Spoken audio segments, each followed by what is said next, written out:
Sa isang liblib na baryo sa paanan ng bundok Arayat, nakatayo ang isang lumang bahay kubo na yari sa kawayan at pawid.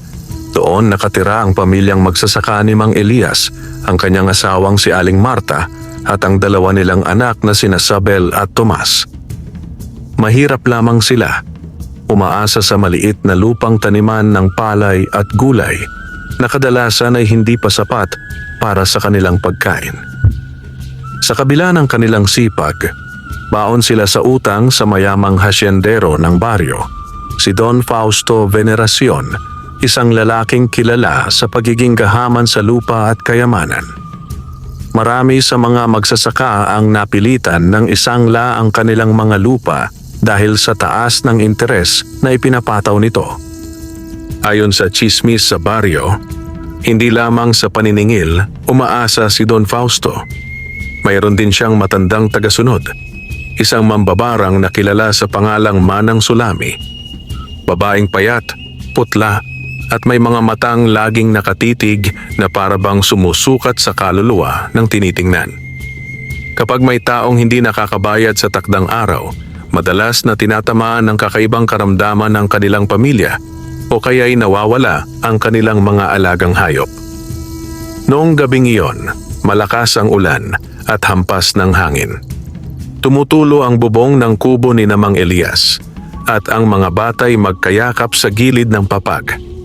Sa labas, tila may mga yabag na dumaraan sa paligid ng kanilang bahay. Nagsindi si Mang Elias ng lampara at sumilip sa bintana, ngunit wala siyang nakita kundi dilim at mga aninong gumagalaw sa ilalim ng kidlat. Pagkatapos ng ilang sandali, nakarinig sila ng mahihinang tawa, maliliit, parang tinig ng mga batang naglalaro. "Pa, naririnig mo yon?" bulong ni Sabel, nanginginig. "Oo, pero huwag kang matakot, huwag kayong lalabas," mariing sagot ni Mang Elias. Hindi niya alam na sa paanan ng kanilang puno ng mangga, may mga maliit na nilalang na nag-uusap. Mga duwende, tatlong magkakaibigan na nakaputi at magintong kupya sa ulo. Nasa gitna nila ang isang kahon na yari sa matigas na kahoy at sa loob nito ay kumikislap ang mga gintong barya. Matagal nang nakamasid ang mga duwending ito sa pamilya ni Mang Elias. Alam nila ang hirap at gutom na dinaranas ng mag-anak, lalo na't banta na ang pagkuha ni Don Fausto sa kanilang lupa. Nagpasiya silang tulungan ang pamilya sa pamamagitan ng pagbibigay ng kanilang kayamanang taglay mula pa sa kanilang ninuno. Ngunit may isang kondisyon ang kanilang batas. Ang kayamanang ibibigay nila ay dapat gamitin lamang sa kabutihan at hindi dapat ipagyabang o ipagkalat, sapagkat kapag nalaman ng taong sakim at may masamang hangarin, tiyak na makukuha ito sa maruming paraan. Gabi-gabi, dumadalaw ang mga duwende sa paligid ng bahay kubo upang tiyakin na ligtas ang pamilya sa masamang mahika ni Manang Sulami. Ngunit ngayong gabi, tila may kakaibang hangin na sumisingit sa kanilang paligid. Parang may nakamasid din sa kanila. Sa kabilang dako ng baryo, nakaupo si Don Fausto sa kanyang malawak na sala habang umuugong ang hangin sa labas. Nasa tabi niya si Manang Sulami, may hawak na maliit na garapon na may gumagalaw na mga insekto sa loob. "Don, may kakaibang liwanag na nakita ako sa lupain ni Elias," wika ni Manang Sulami habang nakapikit at tila may sinisilip sa ibang dimensyon. Hindi ito karaniwan, parang kayamanang hindi galing sa tao. Nagningning ang mga mata ni Don Fausto. "Kung ganon, akin yon. Walang bagay sa baryong ito na hindi ko kayang angkinin." Ngumisi si Manang Sulami. "Pero mag-ingat ka, Don. Hindi galing sa mundong ito ang kayamanang yon. May bantay at hindi tao." "Kung duwende lang yan," tugon ni Don Fausto, "may paraan para mapasunod sila."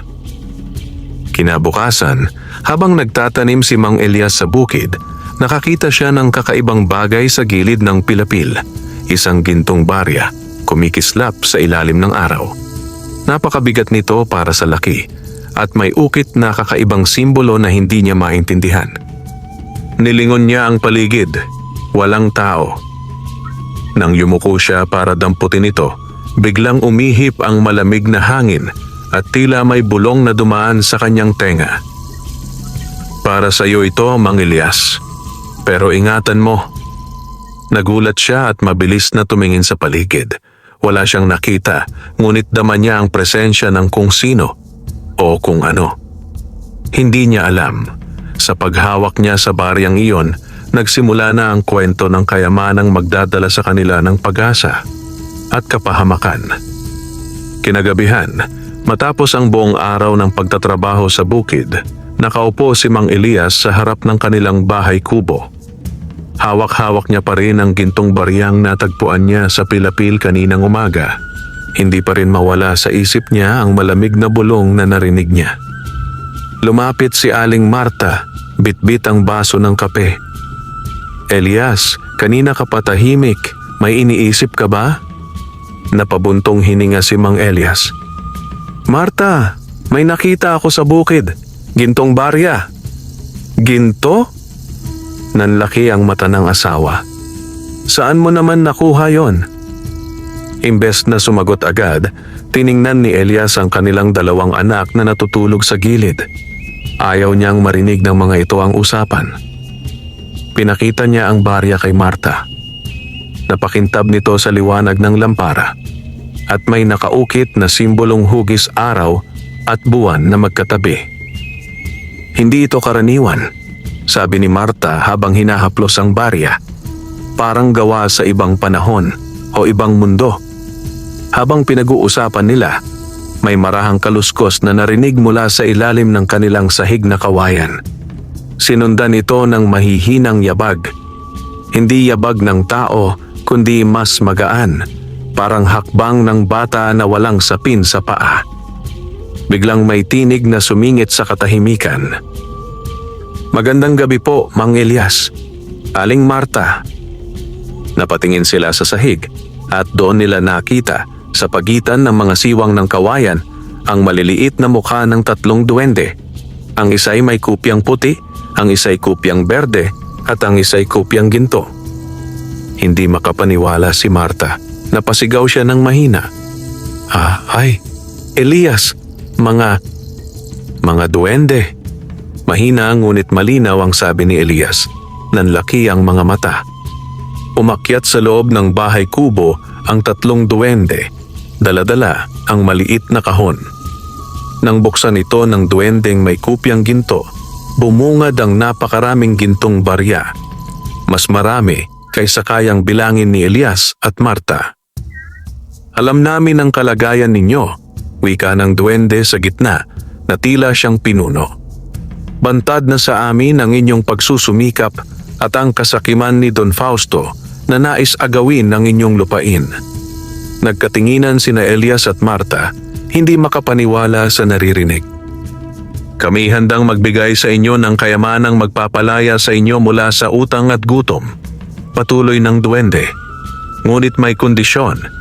Ang ginto ay hindi maaaring ipagmayabang.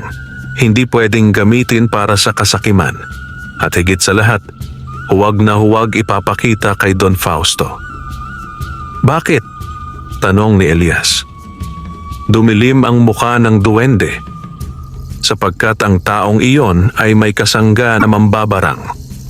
Kapag nakuha nila ang alinman sa mga baryang ito, mabubuksan nila ang daan patungo sa aming kaharian at magwawakas ang aming kapangyarihan. Tumayo ang duwendeng may kupyang berde at lumapit kay Elias. Inilagay ang kamay sa kanyang palad. Mang Elias, mula ngayon ay bantayan mo ang barya na hawak mo. Yan ang magiging susi para makatawag ka sa amin kung sakaling may panganib. Bago pa makasagot si Elias, muling umihip ang malamig na hangin at narinig nila ang mga huni ng kuliglig sa labas. Bigla ring nawala ang tatlong duwende at naiwan lamang sa sahig ang isang maliit na dahon na may ukit ng simbolo ng araw at buwan. Samantala, sa malawak na mansyon ni Don Fausto, nakaupo ang hatsyendero sa kanyang upuan habang kausap si Manang Sulami. Sa isang maliit na mangkok, may nakalutang na itim na tubig at sa ibabaw nito'y lumilitaw ang imahe ng bahay kubo ni Elias. "Don," bulong ni Sulami, "hindi ako nagkakamali. May kakaibang liwanag sa bahay na iyon ngayong gabi." Ngumisi si Don Fausto. "Kung ganon, bibilisan natin ang galaw. Bukas ng umaga sisimulan na natin." Hindi pa alam ni na Elias at Marta na ang unang hakbang ng hasyendero at mambabarang ay magsisimula na at ang ginto ng mga duwende ay magiging sentro ng isang labanang hindi nila inaasahan. Kinabukasan, maliwanag pa lang ay kumalat na sa baryo ang balitang papunta si Don Fausto sa bukid ni Mang Elias. May kasama siyang 4 na malalaking tauhan at siyempre si Manang Sulami na laging nakasuot ng itim na bestida at may dalang lumang baston na may palamuting bungo ng uwak sa dulo. Nasa gitna ng pagbubungkal ng lupa si Elias nang makita niya ang karitong hinihila ng 2 kabayo. Huminto ito sa harap ng kanyang taniman. Bumaba si Don Fausto nakangisi. "Elias," malakas na bati ng hatyendero. "Dumating ako para pag-usapan ang iyong mga utang." Umirap si Elias. "Don, wala pa akong pambayad ngayon. Hindi pa nga ako nakakapagani." Lumapit si Don Fausto at ngumisi ng mas malapad. "Kung ganon, baka pwede na lang nating ayusin sa ibang paraan. Ibigay mo sa akin ang nakita mong bagay kahapon." Napakunot ang noo ni Elias. "Anong bagay?" Pumasok sa usapan si Manang Sulami. Nakatitig sa kanya nang hindi kumukurap. "Huwag ka nang magtanggi, Elias. Ramdam ko ang presensya ng isang matandang kayamanan sa iyo. Hindi ito sa iyo. At kung hindi mo ibibigay, magdaranas ang iyong pamilya." Umurong si Elias nang maramdaman niya ang malamig na hangin sa paligid. Nakita niyang inilabas ni Manang Sulami ang isang maliit na garapon na may lamang mga alupihan at uod na gumagapang sa loob.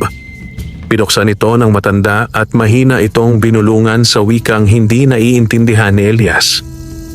Sa bahay, biglang napasigaw si Isabel. Nahulog siya mula sa papag, nanginginig at halos mawalan ng malay. Tumakbo si Aling Marta. Nakita niyang namumutla ang anak at may gumagapang na pulang pantal sa braso nito. "Elias!" sigaw ni Marta mula sa bintana. "Si Isabel!" Napalingon si Elias at kumunot ang noo. Alam niyang gawa ito ni Sulami. "Anong ginawa mo sa anak ko?" Galit niyang sigaw. Ngumisi ang matanda. "Isang simpleng paalala na wala kang laban sa amin.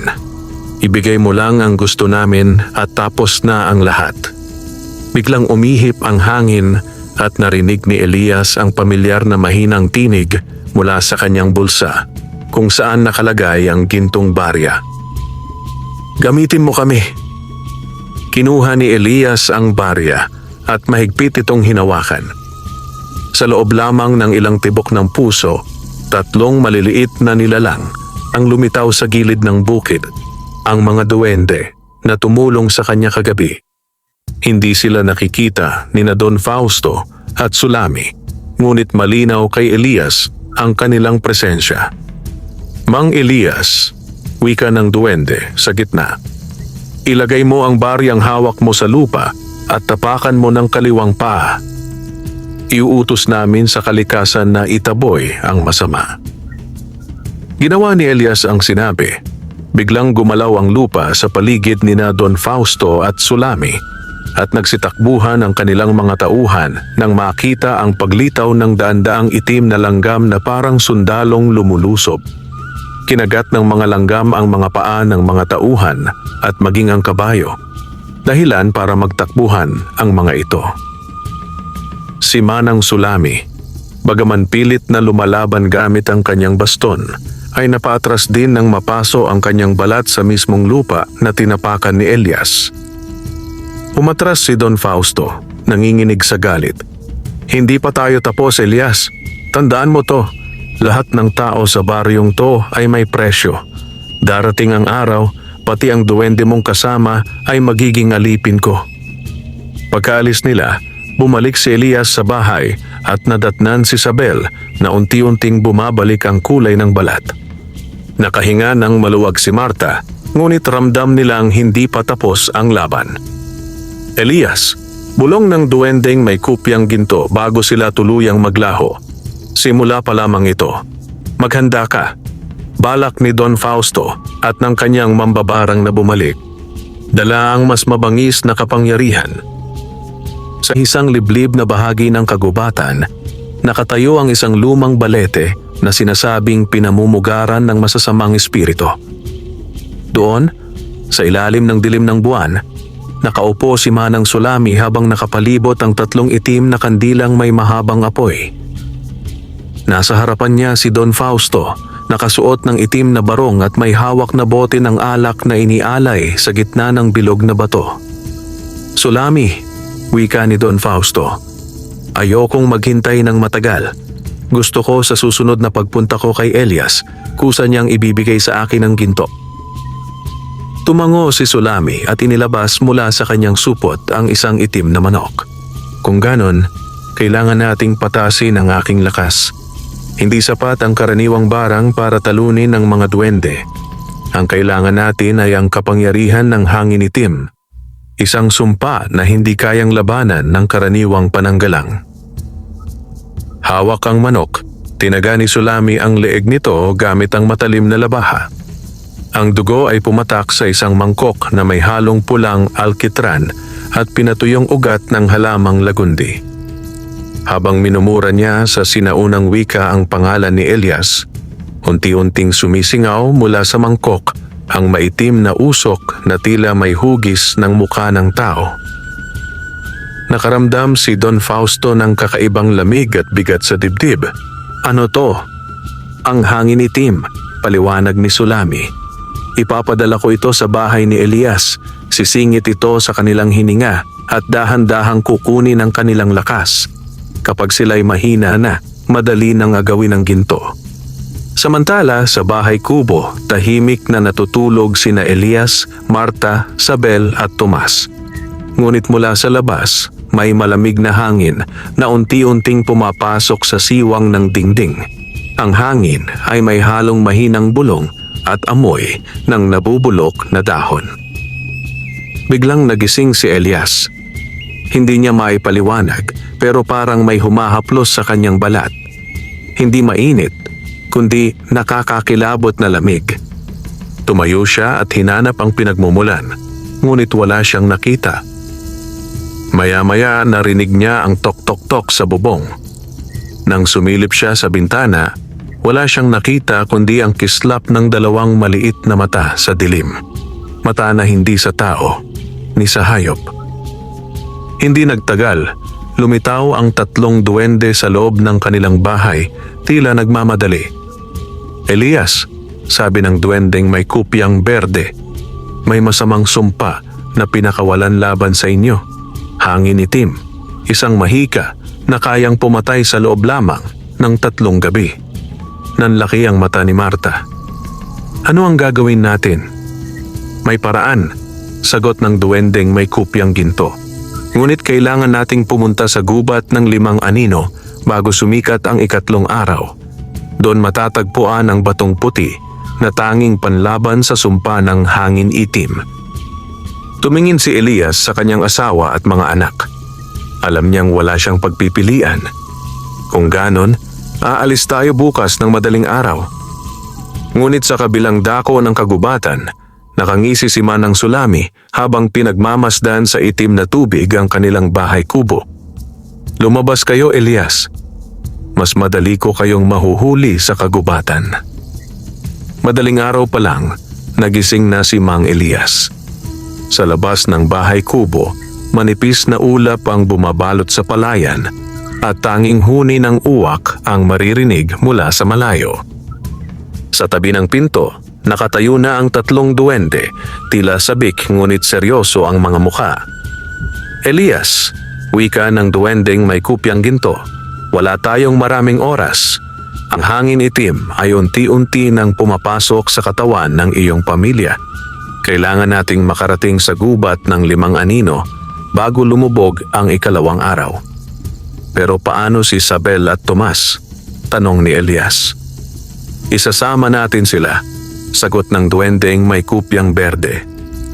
Ang sumpa ay hindi titigil hanggat sila'y nasa bahay. Sa kagubatan, mas madali naming sila mapoprotektahan. Bitbit ni Elias ang maliit na bayong na may lamang pagkain, tubig at ilang gamit. Si Marta naman ay may dalang kumot para sa mga bata. Mula sa gilid ng kanilang lupa, tinahak nila ang makitid na daan patungo sa kagubatan. Habang naglalakad, napansin ni Elias na kakaiba ang katahimikan. Wala ni huni ng ibon at kahit ang mga damo ay tila nakayuko. Ang hangin ay malamig at mabigat sa dibdib. Tila ba minamasdan sila ng mga matang hindi nakikita. Pagdating nila sa unang hangganan ng kagubatan, sinalubong sila ng isang punong balete na kasing laki ng 3 bahay. Biglang bumigat ang paligid at mula sa lilim ng puno ay lumitaw ang unang anino. Isang nilalang na may hugis tao ngunit walang muka at ang katawan ay parang usok na may kasamang abo. Mang Elias, huwag kang gagalaw, bulong ng duwendeng may kupyang puti. Ang bantay ng unang anino ay humahabol lamang sa gumagalaw. Pikitin mo ang iyong mga mata at huwag mag-ingay. Ginawa nila ang sinabi. Ang katahimikan ay binalot ng mabigat na presensya habang dumadaan ang nilalang sa kanilang harapan. Ramdam ni Elias ang lamig na parang dumadaloy sa kanyang buto. Nang tuluyang lumayo ang nilalang, saka lamang sila muling huminga ng malalim. Matapos ang ilang oras ng paglalakad, narating nila ang isang ilog na kulay abo ang tubig. Ayon sa mga duwende, ito ang ilog ng gunita na pumapawi sa mga alaala ng sinumang lumusong dito. Paano tayo makakatawid? Tanong ni Marta. Ngumiti ang duwendeng may kupyang berde. May tulay dito, ngunit hindi ito makikita ng mga taong walang dalang tandang ginto mula sa aming lahi.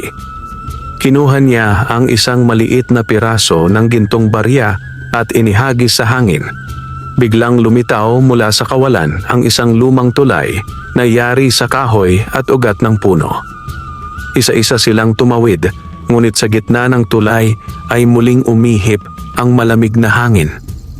Sa dulo ng ilog, sa lilim ng mga puno, may nakatayong isang matandang babae. Nakangiti, ngunit walang mata. Elias. Tinig na parang kilala niya.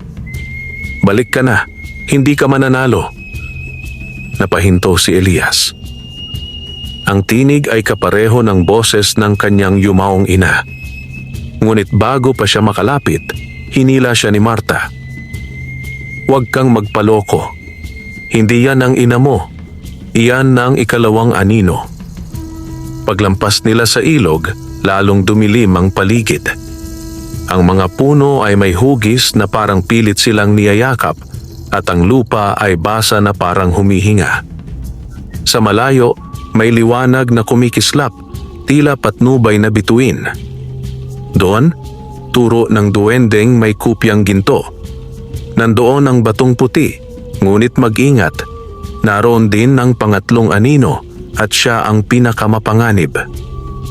Sa kabilang dako ng kagubatan, nakatayo si Manang Sulami, nakasunod sa kanila mula pa kanina. May hawak siyang bote ng itim na usok, handang pakawalan ang isang mas malakas na sumpa. Ngayon ko kayo mabibitag, bulong niya habang nakangisi.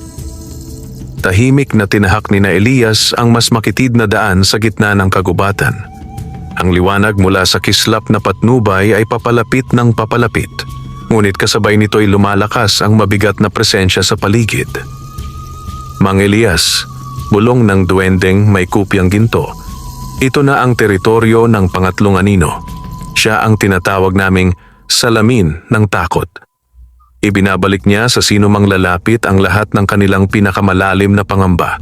At kung magpatalo ka, tuluyan kanyang lulunurin sa ilusyon. Nagkatinginan si Elias at Marta. Alam nilang hindi ito basta laban ng lakas. Ito'y laban ng isipan. Sa gitna ng isang maluwang na clearing, lumitaw ang nilalang, isang mataas na figura na mistulang nababalutan ng salamin. Sa bawat hakbang nito, lumalabas ang refleksyon ni Elias at ng iba, ngunit may kakaibang anyo. Nakikita nila ang kanilang sarili sa pinakamiserableng kalagayan. Kay Elias, nakita niya ang sarili na nakatali, walang magawa, habang kinuha ni Don Fausto ang kanyang pamilya at sinunog ang kanilang bahay kubo. Kay Marta, nakita niya ang mga anak nilang umiiyak sa gutom habang wala silang maibigay kahit isang pirasong kanin. Maging ang mga duwende ay may refleksyon din. Isang mundo kung saan nahuli sila ng isang taong sakim at ikinulong sa garapon upang gawing alipin. Mabigat ang hangin at isa-isa silang tinatamaan ng panghihina. Hindi ito totoo, bulong ni Elias sa sarili, ngunit unti-unti siyang hinihila ng takot sa ilusyon. Mula sa likod ng mga punong kahoy, nakasilip si Manang Sulami. Ngumisi siya habang nakikita ang paghihirap ng grupo. Kung magpapatuloy ito, mapipilitan ang mga duwende na abandonahin si Elias at doon ko sila huhulihin. Inilabas niya mula sa kanyang supot ang isang maliit na sisidlan na gawa sa balat ng ahas. Sa loob nito ay may kumikislap na pulang alikabok, pulbos ng pag-aalinlangan. Ito ay isang uri ng sumpa na nagpapalabas ng hinala at galit sa puso ng tatamaan hanggang sila'y mag-away-away at magkasira. Hinipan niya ang pulbos patungo sa hangin at dahan-dahan itong dumapo sa mga balikat ng 3 duwende. Hindi nila agad naramdaman, ngunit unti-unti, nagsimulang magbago ang kanilang mga tingin sa isa't isa. Bakit ba tayo tumutulong sa kanya?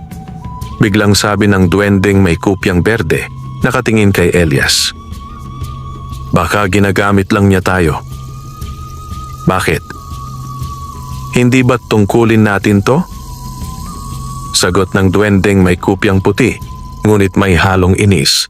O baka ikaw ang may plano? Unti-unti, nagsimula silang magtaasan ng boses. Napansin ni Elias ang pagbabago ng ugali ng mga duwende at naisip niya ang babala ng matandang manggagamot sa baryo noon. Kapag ang mabubuting nilalang ay biglang nag-aaway, may sumpang nakialam. Nilapitan niya sila at malakas na sinabi, "Tama na! Hindi kayo ang kalaban! Tingnan ninyo, habang nag-aaway tayo, lumalapit ang salamin ng takot." Tumingin silang lahat at nakita ang nilalang na halos abutin na si Isabel. Biglang natauhan ang mga duwende. Isinaboy ng duwendeng may kupyang ginto ang isang dakok ng gintong pulbos mula sa kanilang kayamanan. Ang liwanag nito ay kumapit sa salamin ng nilalang at unti-unti itong nagbitak.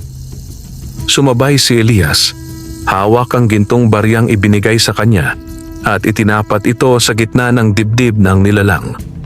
Sa isang malakas na kislap ng liwanag, nabasag ang salamin ng takot at naglaho sa anyo ng usok. Huminga ng maluwag ang lahat, ngunit alam ni Elias na may mas masamang banta sa paligid. Nakita niya mula sa gilid ng mata ang anino ni Manang Sulami, ngunit nang lingunin niya ito, wala na ito roon. "Mabilis tayong kumilos," sabi ng duwendeng may kupyang ginto. "2 pang anino ang naghihintay at alam kong hindi tayo nag-iisa sa kagubatang ito." Matapos mabasag ang salamin ng takot, mabilis na nagpatuloy ang grupo sa kanilang paglalakbay. Mas lalong dumilim ang paligid at ang mga puno ay parang lumalapit sa kanila. Animoy may sariling buhay. Kahit ang mga duwende ay mas tahimik kaysa dati. Tila ba nag-iingat na huwag muling madala sa sumpang alikabok ni Manang Sulami. "Mang Elias," bulong ng duwendeng may kupyang ginto. "Isang anino na nagpapakita ng takot ang natalo natin, ngunit ang susunod, mas mapanganib. Sapagkat ito'y gumagamit ng pagnanasa at kasakiman para bilugin ang isip ng tao." Nagkatinginan si Elias at Marta.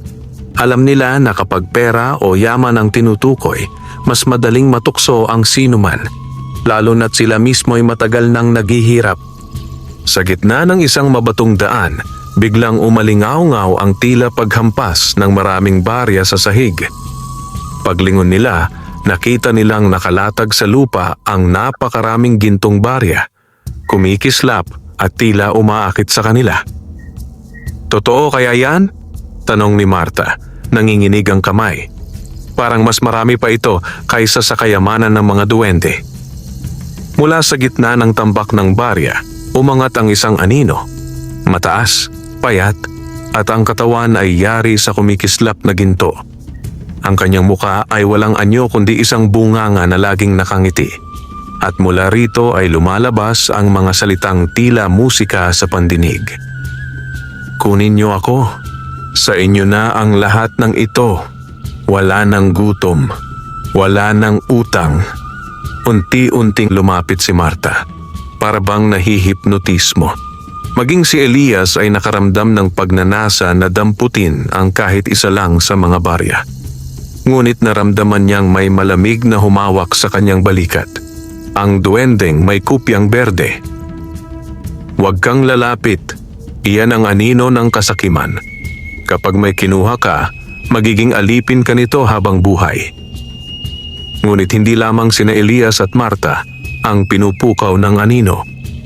Sa di kalayuan, nakatago sa likod ng mga puno sina Don Fausto at Manang Sulami. Napangisi si Don Fausto nang makita ang napakaraming barya.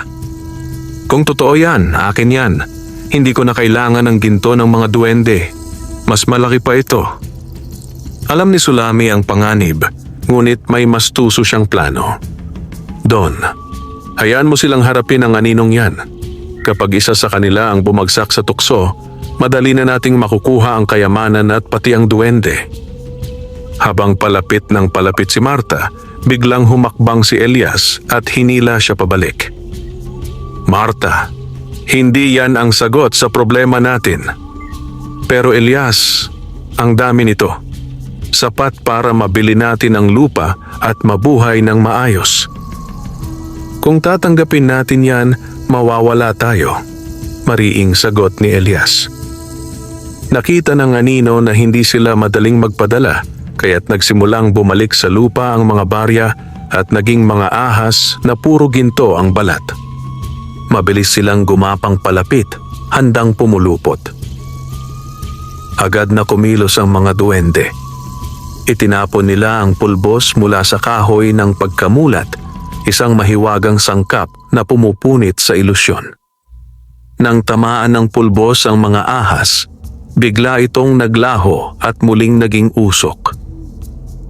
Sumigaw ang anino, ngunit sa huli naglaho rin ito, naiwan lamang ang malamig na katahimikan. Pagkatapos ng laban, lumapit si Marta kay Elias. "Pasensya ka na, muntik na akong madala." Ngumiti si Elias at hinaplos ang balikat nito. "Hindi kita sisisihin. Pareho nating gustong makalaya sa hirap, pero hindi natin pwedeng ipagpalit ang sarili natin." Tahimik lamang ang mga duwende, ngunit alam nila na mas lalong tumibay ang tiwala nila sa mag-asawa. Sa malayo, hindi makapaniwala si Don Fausto na hindi nahulog sina Elias sa tukso. Lumingon siya kay Sulami. "Kung ganon, palalakasin pa natin ang susunod na bitag," bulong nito. "Dahil ang ikalimang anino, iyon ang magbubukas ng pintuan para sa atin." Pagkatapos nilang malampasan ang ikaapat na anino, mas lalong dumilim ang paligid. Ang mga puno ay tila baluktot at parang mga kamay na gustong sumunggab. Wala nang maririnig kundi ang malalim na paghinga ng hangin. Parang may dambuhalang humihinga sa loob ng kagubatan. "Mang Elias," wika ng duwendeng may kupyang ginto, "narito na tayo sa lugar ng anino ng kapahamakan. Siya ang pinakamatanda at pinakamalakas sa lahat ng anino dito. Kapag natalo natin siya, malaya na tayong makukuha ang batong puti." Hinawakan ni Elias ang bariyang ibinigay ng mga duwende, at si Marta naman ay mahigpit na kinapitan ang kamay ng kanilang mga anak. Ramdam nilang lahat na ito na ang huling pagsubok bago sila makaligtas sa sumpa ng hangin itim. Mula sa lupa ay umangat ang isang dambuhalang anino na may 4 na ulo. Isa'y mukhang uwak, isa'y leon, isa'y ahas, at isa'y tao na may puting mata at matalim na ngipin.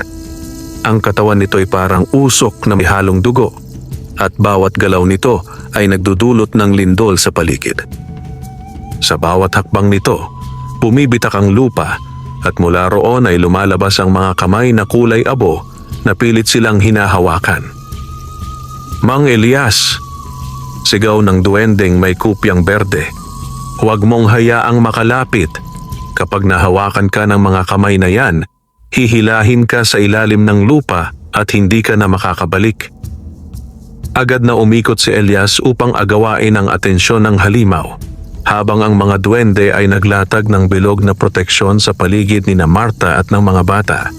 Ginamit ni Elias ang baryang gintong may ukit ng araw at buwan, at bawat kislap nito ay bahagyang sumusunog sa katawan ng anino. Ngunit sa tuwing matatamaan nito, mabilis itong muling bumubuo ng bagong anyo. "Hindi siya tulad ng iba," sabi ng duwendeng may kupyang puti. "Kailangan sabay-sabay nating salakayin ang lahat ng ulo." Isa-isa silang tumarget. Ang mga duwende ay gumamit ng kanilang pulbos. Si Marta ay humagis ng mga bato upang magambala ito, at si Elias ay tumalon patungo sa leeg ng anino upang ipasok ang barya sa gitna ng katawan nito. Ngunit bago nila mabigay ang huling atake, isang malakas na sigaw ang umalingaw-ngaw. Mula sa gilid ng kagubatan ay sumulpot sina Don Fausto at Manang Sulami, dala ang 3 armadong tauhan. "Sa wakas," sigaw ni Don Fausto, "nahanap ko kayo at nahanap ko na rin ang batong hinahanap ninyo." Nasa kamay ng anino ang isang maliit na kahoy na kahon at doon nakalagay ang batong puti. Ngumisi si Sulami. "Kapag napahina ninyo ang anino, kami ang magwawagi." Walang pagpipilian si Elias kundi magpatuloy sa laban habang sinusubukang bantayan ang pamilya mula sa pagsalakay ng mga tauhan ni Don Fausto. Habang abala sila, gumamit si Sulami ng isang itim na tela na may nakaukit na simbolo ng ahas. Nang iunat niya ito sa hangin, ang tela ay lumipad patungo sa anino at kumapit sa batong puti. Pilit itong hinihila palabas ng kahon. "Mang Elias, kukunin nila ang bato," sigaw ng duwendeng may kupyang ginto. Sa isang iglap, tumalon si Elias mula sa batok ng anino at sinunggaban ang tela bago ito makalayo. Nagkaroon ng maikling pag-aagawan. Si Elias sa isang dulo, si Sulami sa kabila. Ramdam niya ang malamig na enerhiya ng mambabarang at halos madulas ang kanyang kamay sa lakas ng hatak nito. "Mang Elias, bitawan mo," sigaw ni Sulami, nangingislap ang mga mata. "Hindi mo alam ang tunay na kapangyarihan ng batong to."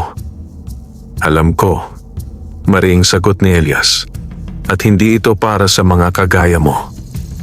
Isang matinding liwanag ang lumabas mula sa bato, sabay sa malakas na sigaw ng anino na tila nasunog mula sa loob. Unti-unti itong naglaho at kasabay nito'y nahulog si Sulami sa lupa, nanginginig sa sakit. Hawak na ngayon ni Elias ang batong puti, ngunit alam niyang hindi pa tapos ang lahat sapagkat nakatitig pa rin si Don Fausto sa kanya, puno ng galit at pagnanasa. Matapos maglaho ang anino ng kapahamakan, nanatiling nakatayo si Elias sa gitna ng clearing, mahigpit na hawak ang batong puti. Ang liwanag nito ay dahan-dahang kumukupas, ngunit sapat pa rin upang bigyan sila ng proteksyon laban sa sumpa ng hangin itim. Si Manang Sulami ay nakahandusay, nanginginig at may usok na lumalabas sa kanyang mga kamay, tila nasunog ng mismong lakas ng batong puti. Samantalang si Don Fausto ay nakatayo sa di kalayuan, galit na galit, habang hawak ang kanyang baril. "Elias," sigaw ni Don Fausto, "ibigay mo sa akin yang bato o dito na magtatapos ang buhay mo." Hindi umimik si Elias. Sa halip, tinawag niya ang tatlong duwende. Panahon na para umalis tayo dito. Mabilis silang tumakbo patungo sa mas makitid na landas ng kagubatan. Ang mga duwende ay naglabas ng pulbos mula sa kanilang mga sisidlan at sa bawat ihagis nila, nagiging makapal ang ulap ng usok na nagkukubli sa kanilang daraanan. Ngunit matalino si Don Fausto. Sinundan niya ang tunog ng kanilang mga yabag. Ang kanyang mga tauhan ay armado ng itak at sibat handang lumusob. Mula sa likuran, narinig nila ang paos na tinig ni Sulami. "Huwag niyo silang hayaang makalabas. Ang batong yan, iyon ang susi sa pintuan ng kayamanan." Habang tumatakbo, muling narating ng grupo ang ilog ng Gunita. Ngunit ngayon, ang tulay na yari sa ugat ng puno ay naglaho na. Dahil tapos na ang bisa ng gintong tanda na ginamit kanina ng mga duwende. "Paano na?" hingal ni Marta. "Hindi tayo makakatawid." Ngumiti ang duwendeng may kupyang berde. May isa pang paraan, pero mapanganib. Kumuha siya ng maliit na piraso ng batong puti at hinampas ito sa isang malaking bato sa gilid ng ilog.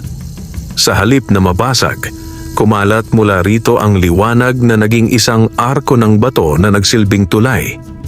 "Mabilis!" sigaw ng duwende. "Hindi ito magtatagal." Isa-isa silang tumakbo sa arko, habang sa kabilang dulo ay lumalapit sina Don Fausto at ang kanyang mga tauhan.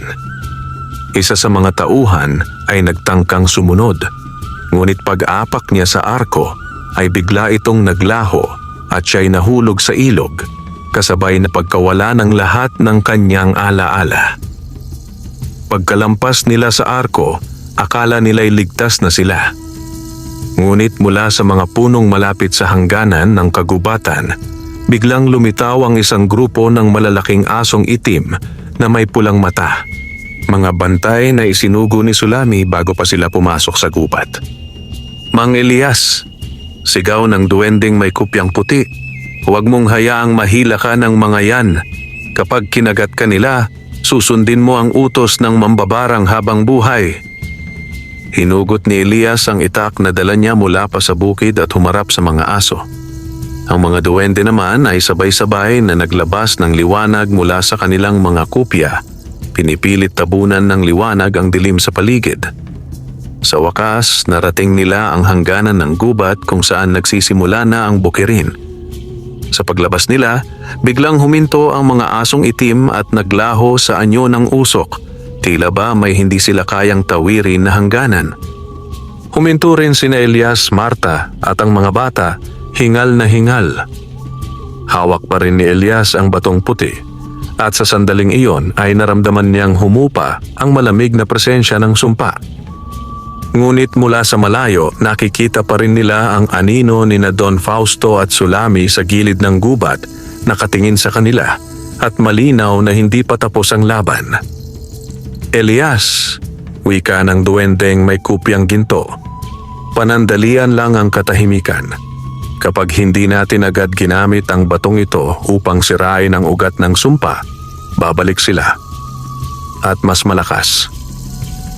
Pagbalik ni na Elias, Marta at ng kanilang mga anak sa baryo, sinalubong sila ng mga kabarangay na nag-aalala. Marami ang nakabalita na nakita silang pumasok sa gubat ng 5 anino at iniisip ng lahat na baka hindi na sila nakalabas.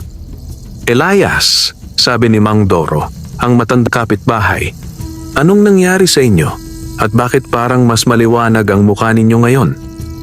Hindi na nagbigay ng detalye si Elias. "Mahaba ang kwento, Mang Doro, pero kailangan nating maghanda. Hindi pa tapos ang panganib."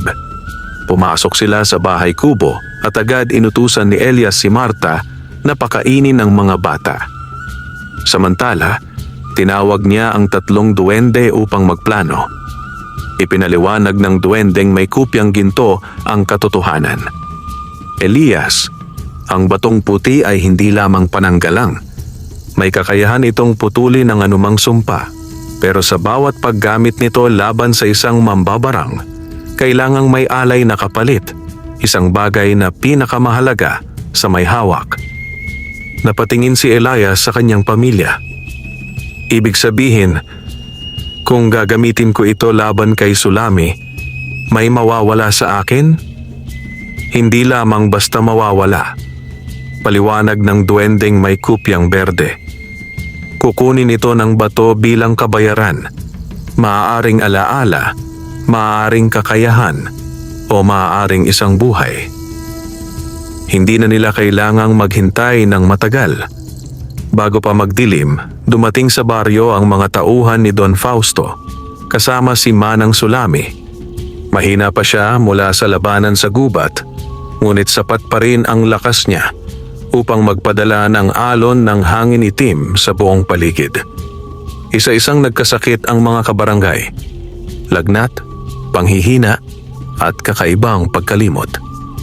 Maging si Marta ay napaupo sa papag. Hawak ang dibdib at hinihingal. "Mang Elias!" Sigaw ng duwendeng may kupyang puti. "Wala na tayong oras." Lumabas si Elias sa gitna ng baryo. Hawak ang batong puti. Ang liwanag nito ay lumakas at bawat sinag ay tumatagos sa hangin at pinuputol ang dilim na dala ni Sulami.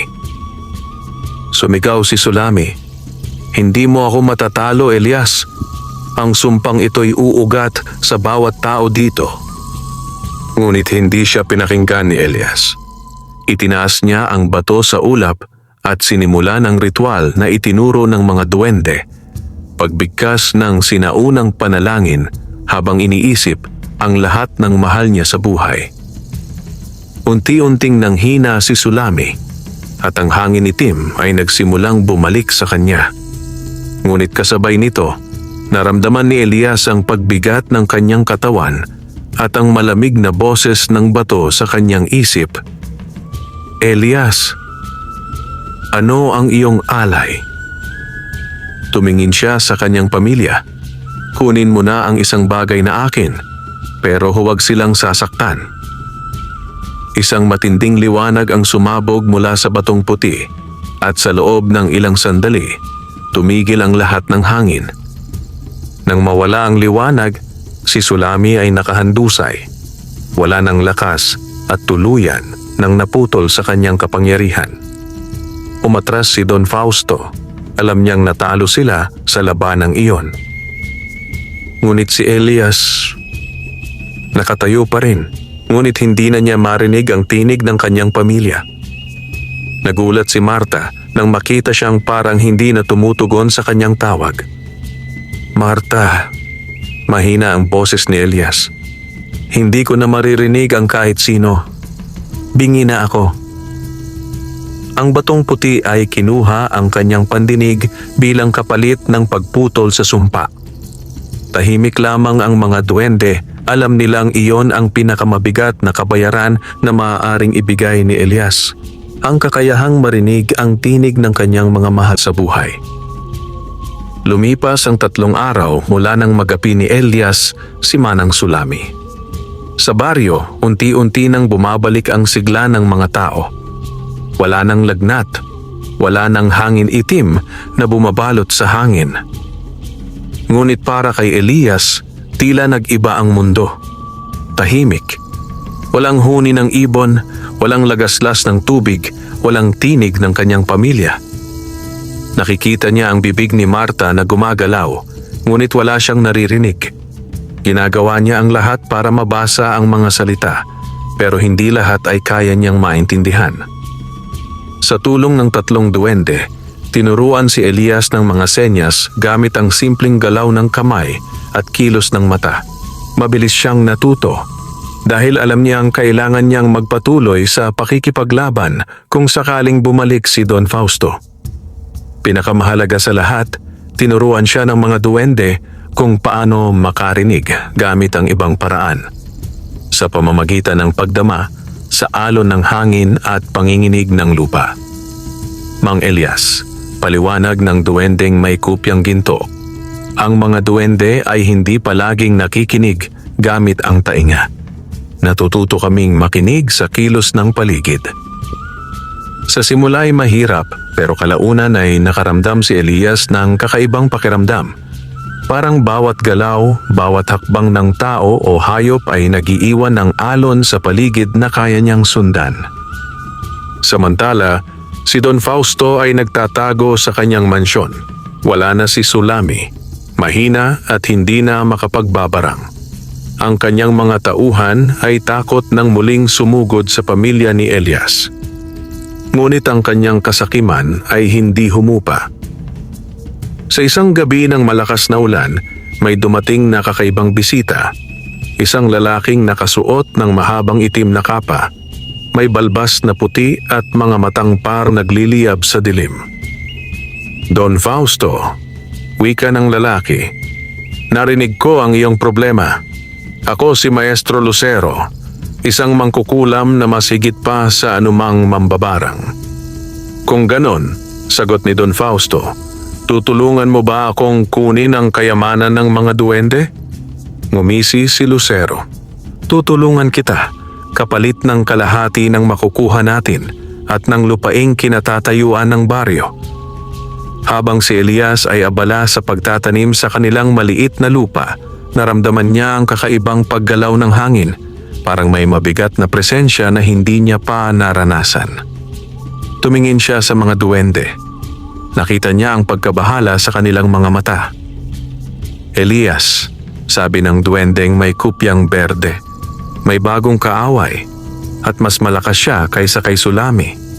Hindi lamang siya may kapangyarihan sa sakit at sumpa, kundi kaya niyang pasunurin ang mga nilalang ng dilim.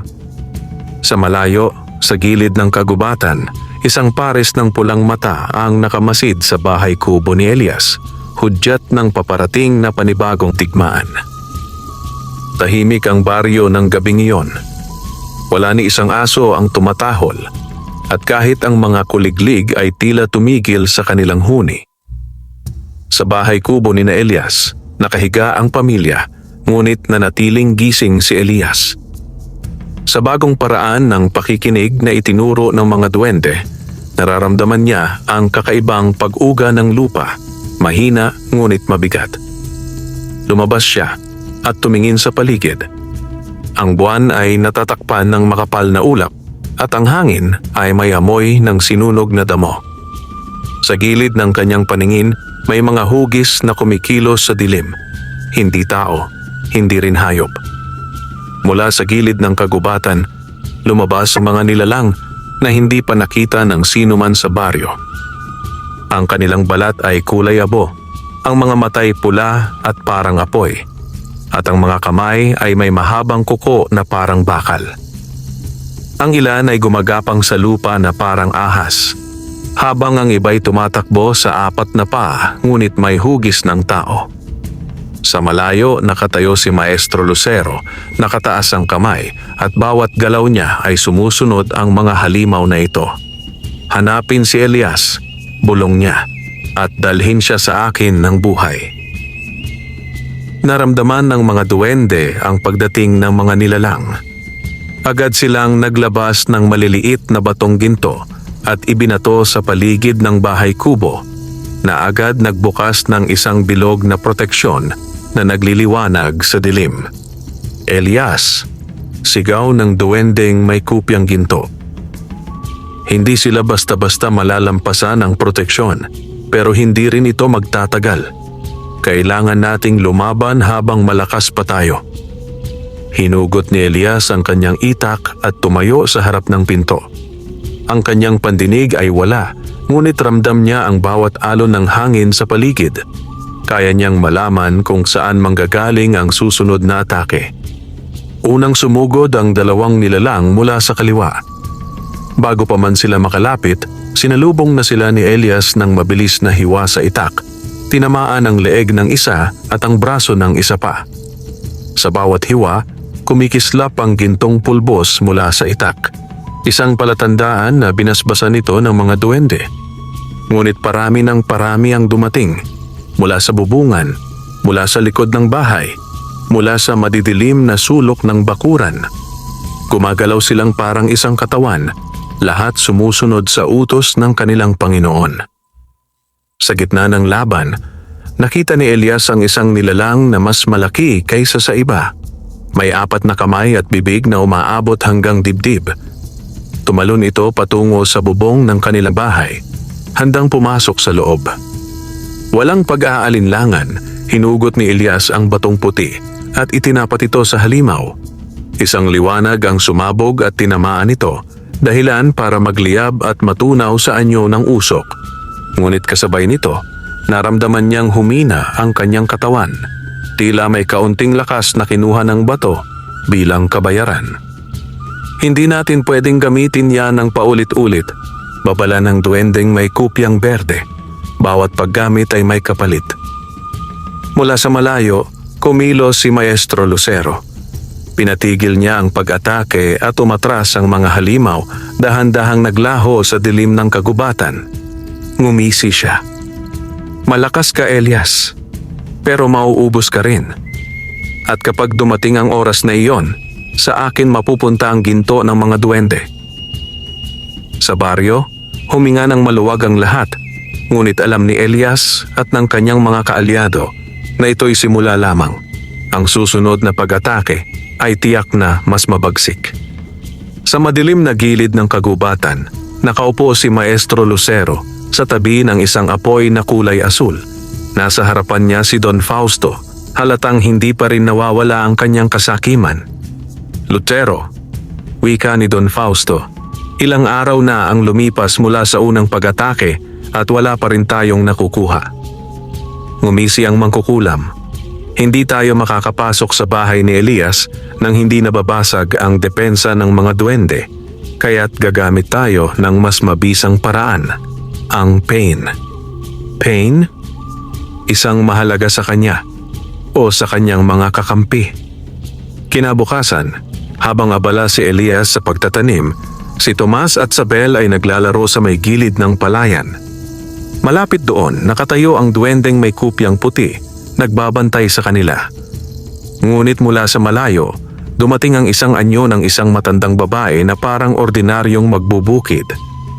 Lumapit ito at nakipagkwentuhan sa mga bata, nagpapanggap na kaibigan ng pamilya. May mga bulaklak sa gilid ng ilog, mas maganda kaysa rito, wika ng matanda. Halika, ipapakita ko sa inyo. Sa murang isipan ni na Tomas at Sabel, walang masamang balak na naisip. Sumama sila. Ngunit nang makarating sila sa gilid ng ilog, biglang bumigat ang hangin at lumitaw ang tunay na anyo ng matanda. Si Maestro Lucero mismo, nakangising parang leon na nakahuli ng usa. Bago pa makasigaw ang mga bata, isang makapal na usok ang bumalot sa kanila at tuluyan silang nawala sa lugar. Nang bumalik si Elias mula sa bukid, sinalubong siya ng duwendeng may kupyang puti, hingal na hingal. Elias, si Tomas at Sabel, wala sa tabi ng palayan. Sinundan ko sila pero bigla silang nawala sa gilid ng ilog. Ramdam ni Elias ang biglang paninikip ng kanyang dibdib. Hindi niya naririnig ang tinig ng duwende, ngunit nababasa niya sa galaw ng bibig at kilos ng katawan nito ang nangyari. Agad niyang tinawag ang iba pang duwende at si Marta. Pinakita ng duwendeng may kupyang ginto ang maliit na dahon na may bakas ng pulang pulbos. Isang palatandaan ng mahika ni Lucero.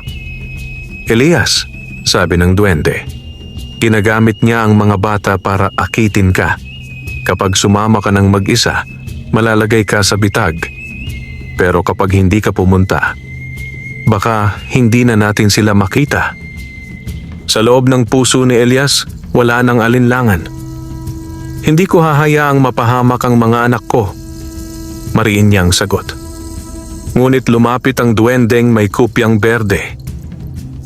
Kung pupunta ka, kailangan mo magdala ng isang piraso ng batong puti.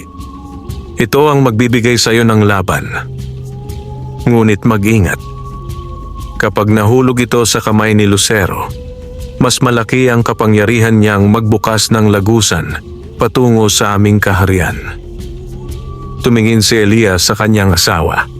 Alam nilang pareho na sa darating na gabi, haharap siya sa pinakamalaking panganib mula nang magsimula ang lahat. Sa malayo, sa loob ng isang kuweba na puno ng apoy na kulay asul, nakatali sina Tomas at Sabel. Sa harap nila, nakaupo si Maestro Lucero at si Don Fausto. Kapag dumating ang ama ninyo, bulong ni Lucero, dadalhin niya mismo ang susi ng ating tagumpay. Gabi. Makapal ang ulap na tumatakip sa buwan at ang hangin ay may amoy ng sinunog na kahoy at tuyong dugo. Tahimik na naglakad si Elias patungo sa tinuro ng mga duwende, isang matandang kuweba sa gitna ng masukal na bahagi ng kagubatan. Sa kanyang kamay, hawak niya ang isang maliit na sisidlan na may bahagi ng batong puti. Hindi ang buong bato, ngunit sapat para makapagbigay proteksyon at lakas. Ang tatlong duwende ay sumama sa kanya, bagamat alam nilang delikado ito. Mang Elias, bulong ng duwendeng may kupyang ginto. Kapag nasa loob na tayo, hindi lang si Lucero ang haharapin mo. May mga nilalang doon na galing sa ibang mundo. Mga alipin ng dilim na hindi tinatablan ng karaniwang sandata. Hinigpitan ni Elias ang hawak sa kanyang itak. Kung ganon, kailangan kong umasa sa inyo at sa sarili kong lakas. Paglapit nila sa kuweba, bumungad ang dalawang higanteng nilalang na parang pinagsamang tao at paniki, may pakpak na kasing laki ng bangka. Nang makita sila, agad itong sumugod, ngunit bago pa makalapit, itinapon ng duwendeng may kupyang berde ang pulbos ng liwanag ng araw.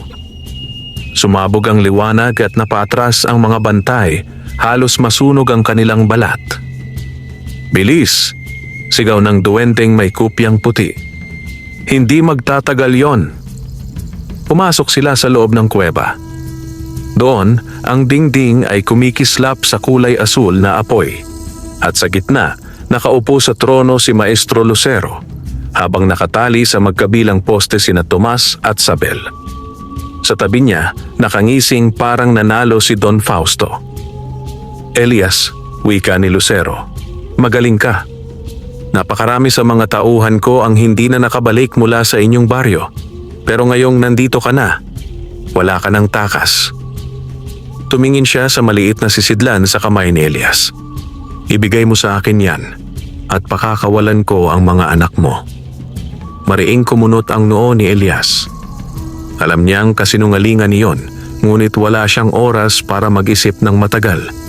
Nakikita niyang unti-unting humihina ang kanyang mga anak, marahil dahil sa sumpang nakabalot sa kanilang katawan. Biglang kumilos si Elias, tumakbo patungo kina Tomas at Sabel. Ngunit sinalubong siya ng dalawang nilalang na parang nililok mula sa usok at bakal. Sinalag niya ang unang hampas gamit ang itak at tinaga ang isa sa binti, dahilan para ito maglaho sa anyo ng abo. Ang mga duwende naman ay gumamit ng kanilang kapangyarihan upang gawing matibay ang depensa ni Elias, habang pinipigilan ang iba pang nilalang na lumapit sa kanya. Ngunit si Don Fausto nakakita ng pagkakataon. Mula sa gilid, mabilis siyang sumugod at hinablot ang sisidlan ng batong puti mula sa kamay ni Elias. "Sa wakas," bulong niya, "hawak ko na ang susi sa kayamanan ng mga duwende." Sa isang iglap, tumalon si Elias at tinaga ang lubid na nakagapos sa mga anak. "Tomas, Sabel, takbo!"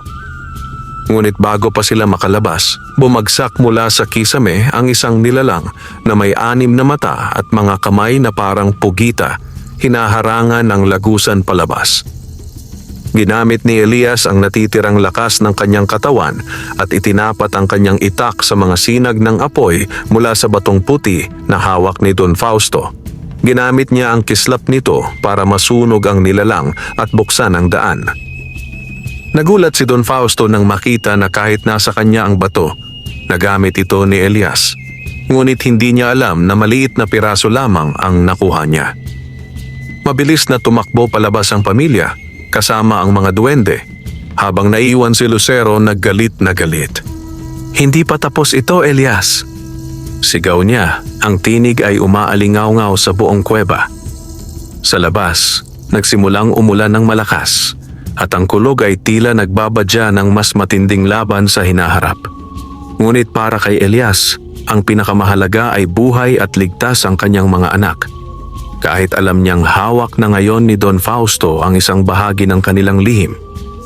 Ang buong baryo ay tila nababalot ng mabigat na ulap.